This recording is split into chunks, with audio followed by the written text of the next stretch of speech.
নমস্কাৰ আপোনালোকে চাই আছে আসাম টেক লাৰ্নিং আৰু এই মুহূৰ্তৰ প্ৰথমটো গুৰুত্বপূৰ্ণ খবৰটো হৈছে এটাকৈ প্ৰতিশ্ৰুতি পূৰণ কৰাৰ দিশে এতিয়া কৰ্ণাটকৰ কংগ্ৰেছ চৰকাৰ দেওবাৰৰ পৰা কৰ্ণাটকত আৰম্ভ হ'ব মহিলাৰ ফ্ৰী বাছ সেৱা প্ৰতিশ্ৰুতি মানি মহিলাৰ বাবে ফ্ৰী বাছ সেৱা আৰম্ভ কৰিব কৰ্ণাটকৰ কংগ্ৰেছ চৰকাৰে নিৰ্বাচনী প্ৰচাৰত কৰ্ণাটকৰ মহিলাক প্ৰতিশ্ৰুতি দিছিল ৰাহুল গান্ধীয়ে এই বাছ সেৱা মুকলিৰ দিনটোতে নিজেই কণ্ডাক্টৰ হ'ব কৰ্ণাটকৰ মুখ্যমন্ত্ৰী সিদ্ধাৰামায়া কৰ্ণাটকৰ জনতাক 5টা প্ৰতিশ্ৰুতি দিছিল কংগ্ৰেছে ইতিমধ্যে 5টা প্ৰতিশ্ৰুতিয়ে মোহৰ লগাইছে কংগ্ৰেছৰ চৰকাৰে এই মুহূৰ্তৰ দ্বিতীয়টো গুৰুত্বপূৰ্ণ খবৰটো হৈছে ৰাইজৰ প্ৰতি শ্ৰদ্ধাশীল হওক এই বুলি মন্তব্য কৰিছে সৰ্বানন্দ সোণোৱালে সমাজে বেয়া পোৱা কথা নকব সমাজে মৰম কৰা বাবেহে আমি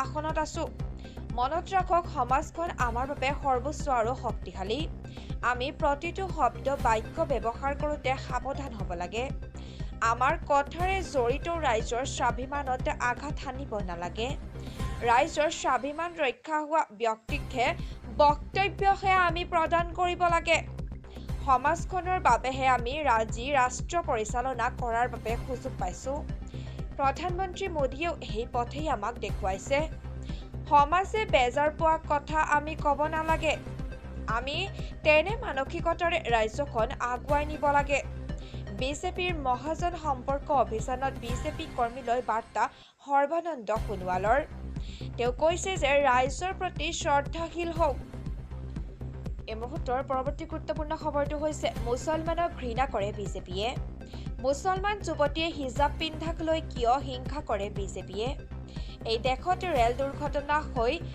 288 জনৰ মৃত্যু হ'ল কিন্তু এতিয়ালৈ ভুক্তভোগীৰ পৰিয়ালে নাপালে ন্যায় এই দেশত দলিত আদিবাসী দুখীয়া মুছলমানৰ জীৱনৰ কোনো মূল্য নাই দুখীয়া হিন্দুৱে হওক বা মুছলমানে হওক এই দেশত তেওঁলোকে ন্যায় নাপায় প্ৰধানমন্ত্ৰী মোদীয়ে কেৱল ডাঙৰ কথা ক'ব পাৰে আৰু ফুলজাৰি মাৰিব পাৰে পুনৰ হৰম হ'ল AIMIMৰ নেতা আছাদুদ্দিন ওৱেইচি আপোনাৰ পৰা কোনো চৰকাৰী বিষয়াই উৎখোজ বিচাৰিছে নেকি মাটিবাৰীৰ কাম-কাজক লৈ কোনো বিষয়াই উৎখোজ বিচাৰিছে নেকি আপোনাৰ পৰা দ্বিতীয়ৰ কাৰ্যালয়ত অথবা অন্য কোনো চৰকাৰী কাৰ্যালয়ত আপোনাক উৎখোজ বিচাৰিছে নেকি উৎখোজ বিচৰা লোকসকলক আপুনি মনত ৰাখক আৰু সাৱধানে এইসমূহ নম্বৰত আপোনালোকে যোগাযোগ কৰক উৎখোজ কাণ্ডৰ বিৰুদ্ধে চৰকাৰে মুকলি কৰিছে বহুকেইটা হেল্পলাইন নম্বৰ যিকোনো দুৰ্নীতি দেখিলে তাৎক্ষণিকভাৱে যোগাযোগ কৰক এই নম্বৰত দুৰ্নীতি নিৰীক্ষণ আৰু নিবাৰণ সঞ্চালকালয়ে মুকলি কৰিছে এইকেইটা বিশেষ নম্বৰ হোৱাটছআপ নম্বৰটো হৈছে 6026901243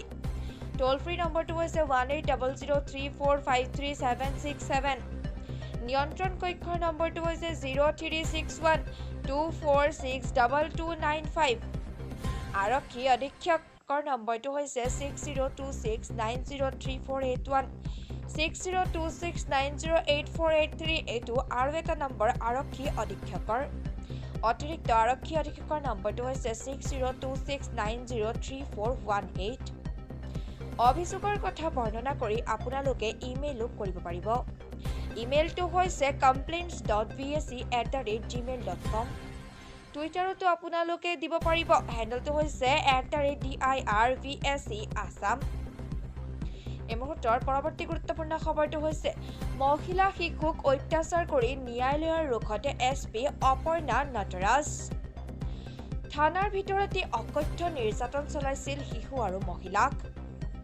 গুৱাহাটী উচ্চ ন্যায়ালয়ৰ মুখ্য ন্যায়াধীশ সন্দীপ মেহতাই ভৎসৰ্ণা কৰিছিল ধুবুৰী আৰক্ষীক অপৰ্ণা নটৰাজনৰ কৰ্মকাণ্ডই সীমা চেৰাই গৈছিল আদালতত মুখৰ মাত বন্ধ হৈ পৰিছিল তেওঁৰ ন্যায়ালয়ৰ ভৎসৰ্ণাৰ পাছত হঠাৎ শাস্তিমূলক বদলি অপৰ্ণাক মহিলা শিশুক অত্যাচাৰ কৰি ন্যায়ালয়ৰ ৰোখত পৰিছে এইবাৰ এছপি অপৰ্ণা নটৰাজন থানাৰ ভিতৰতে অকথ্য নিৰ্যাতন চলাইছিল তেওঁ শিশু মহিলাক এই মুহূৰ্তৰ আন এক বিশেষকৈ গুৰুত্বপূৰ্ণ খবৰটো হৈছে গণেশগুৰিত ভয়ংকৰ দুৰ্ঘটনা ছাত্ৰৰ মৃত্যু উন্মুক্ত গাঁতৰ বাবে প্ৰাণ গ'ল নেকি ছাত্ৰীৰ? নিৰ্মাণকাৰী কোম্পানীৰ পৰিচালকক গ্ৰেপ্তাৰ কৰিলেই হ'বনে? প্ৰশাসনৰ অনুমতি নোলোৱাকৈ কেনেকৈ চলি আছিল সেই ঠাইডোখৰত কাম?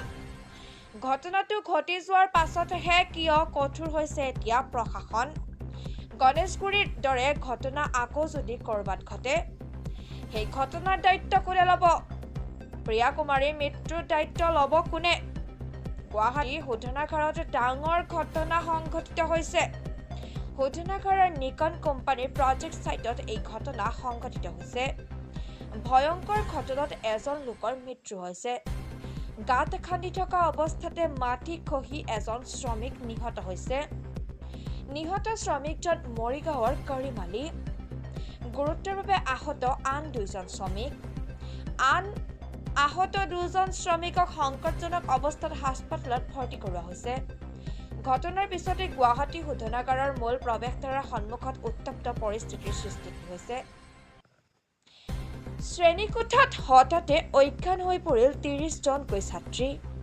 প্ৰচণ্ড গৰমৰ বাবে শ্ৰেণীকোঠাত অজ্ঞান হৈ পৰিল শিক্ষাৰ্থীসকল। কাছাৰৰ ভাগা বাম বিদ্যাপীঠ হাইস্কুলত অঘটন সংঘটিত হৈছে। ষষ্ঠ শ্ৰেণীৰ ২২ ছাত্ৰীসহ বিদ্যালয়খনৰ মুঠ ৩০ জন ছাত্ৰ-ছাত্ৰী অচেতন হৈ পৰে। ছাত্ৰ-ছাত্ৰীসকল হঠাৎ অজ্ঞান হৈ যোৱাত বিদ্যালয়ত অভাৱনীয় পৰিস্থিতিৰ সৃষ্টি হৈছে। অসুস্থ ছাত্ৰ-ছাত্ৰীসকলক ততাতৈয়াকৈ প্ৰেৰণ কৰা হয় হাস্পতাললৈ। এই মুহূৰ্তৰ আন এক বিগ ব্ৰেকিং নিউজটো হৈছে শক্তি বিভাগত এতিয়া ব্যাপক খেলিমেলি। দীপক কলিতা নামৰ গ্ৰাহকে পোনে পোনে অভিযোগ কৰিলে মুখ্যমন্ত্ৰীক। বিষয়টো তাৎক্ষণিকভাৱে নিৰীক্ষণ কৰিবলৈ APDCLক নিৰ্দেশ মুখ্যমন্ত্ৰীৰ। প্ৰয়োজনত গ্ৰাহকজনৰ ঘৰলৈ যোৱাৰ নিৰ্দেশে APDCLৰ বিষয়া কৰ্মচাৰীক। মাৰ্চলৈ বিল আহিছিল অতি বেছি ২০০ টকা। শক্তি বিভাগত এতিয়া ব্যাপক খেলিমেলিৰ সৃষ্টি হৈছে আৰু তাৰ বাবে দীপক কলিতা নামৰ গ্ৰাহকে পোনে পোনে অভিযোগ কৰিলে মুখ্যমন্ত্ৰীক। তেওঁ বিষয়টো তাৎক্ষণিকভাৱে নিৰীক্ষণ কৰিবলৈ APDCLক নিৰ্দেশ দিছে এতিয়া মুখ্যমন্ত্ৰীৰ। এই মুহূৰ্তৰ পৰৱৰ্তী গুৰুত্বপূৰ্ণ খবৰটো হৈছে আমি মোদীৰ ৰথ অৱৰোধ কৰিম এইবুলি মন্তব্য কৰিছে তেজস্বী যাদৱ। বিৰোধী ঐক্য বৈঠক চমু চাপি অহাৰ লগে লগে ৰাজনৈতিক দলসমূহৰ আক্ৰমণ প্ৰত্যাক্ৰমণৰ তৎপৰতা বৃদ্ধি হৈছে। ইফালে বিজেপি নেতাসকলে স্পষ্টকৈ মন্তব্য প্ৰকাশ কৰে যে এই বৈঠকখনে ২০২৪ চনৰ লোকসভা নিৰ্বাচনত কোনো পাৰ্থক্য আনিব নোৱাৰে। আমি নীতিশৰ নেতৃত্বত মোদীৰ ৰথ অৱৰোধ কৰিম এইবুলি মন্তব্য কৰিছে তেজস্বী যাদৱে। ২৩ জুনত হ'বলগীয়া বিৰোধী ঐক্য বৈঠকক লৈ প্ৰশ্ন উত্থাপন কৰোঁতে উপ মুখ্যমন্ত্ৰী তথা RJD নেতা তেজস্বী যাদৱে কৈছিল যে লালু যাদৱ আৰু নীতিশ কুমাৰ থকাৰ পিছত মহাজোঁট চৰকাৰত কাৰো অধিকাৰ কাঢ়ি লোৱাৰ কোনো শক্তি নাই।